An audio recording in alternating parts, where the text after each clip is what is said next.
வணக்கம். நாங்க காஞ்சிபுரத்துல இருக்கிற காமாட்சி கோவில்ல இருக்கோம். இங்க காமாட்சிய வந்து நம்ம 5 வடிவத்துல தரிசிக்கலாம். முதல்ல பத்மாசனத்துல உட்கார்ந்துட்டு இருக்கிற காமாட்சி. அந்த அம்மன் வந்து ரொம்ப வருஷங்கள் முன்னாடி ரொம்ப உக்கிரகமா இருந்ததாகவும், ஆதிசங்கராச்சாரியர் இங்க வந்து பூஜை பண்ணி அம்மனை சாந்த ஸ்வரூபி ஆக்கினதாகவும் ஒரு ஒரு ஒரு கதை இருக்கு.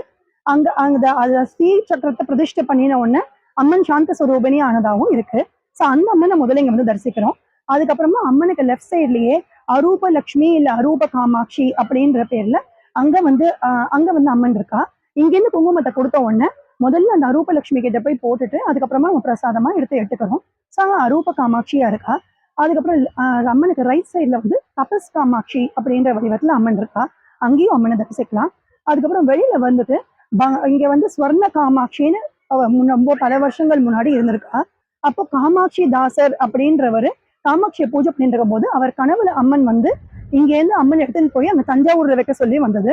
அதனால அவர் அங்கேருந்து எடுத்துன்னு போய் அந்த ஸ்வர்ண காமாட்சியை வந்து தஞ்சாவூர்ல பிரதிஷ்டை பண்ணியிருக்காரு. அங்க வந்து நம்ம தஞ்சாவூர் சைடு போகும்போது டெஃபினட்டா ஸ்வர்ண காமாட்சி இல்ல பங்காரு காமாட்சின்ற கோவிலுக்கு போயிட்டு வரலாம். அம்மன் ஃபுல்லா ஸ்வர்ணத்திலேயே இருக்காங்க. இங்க வந்து அதுக்கு பதிலா பஞ்சலோகத்துல அம்மனை வச்சிருக்கா. 4வது காமாட்சி. அடுத்த 5வது காமாட்சி உற்சவ காமாட்சி. இந்த உற்சவ காமாட்சி வந்து உற்சவ நேரங்கள்ல வெளியில வருவா. லட்சுமி சரஸ்வதியோட வெளியில உற்சவங்கள் போது வருவா. அது உற்சவ காமாட்சின்ற பேர் இருக்கு. ஸோ இந்த 5 வடிவத்துல நம்ம இங்க காமாட்சி அம்மன் கோவிலுக்கு வரும்போது அம்மனை தரிசிச்சுட்டு போகலாம். நன்றி, வணக்கம்.